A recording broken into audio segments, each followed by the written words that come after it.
Welcome to the Breadstone Ovens Company. Today we are going to make slow roasted wood-fired oven tomatoes. We have some nice ripe tomatoes.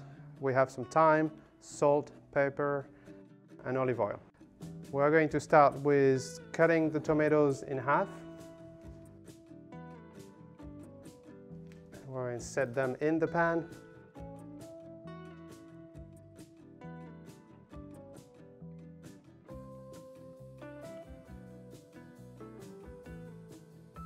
Once we have the tomatoes in the pan, we're going to put a little bit of pepper, freshly ground pepper.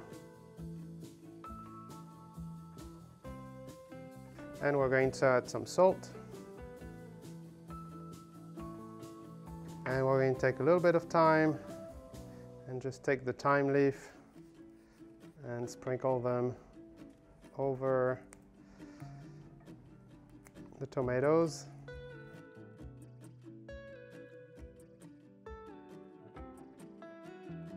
And we're going to cover it with olive oil.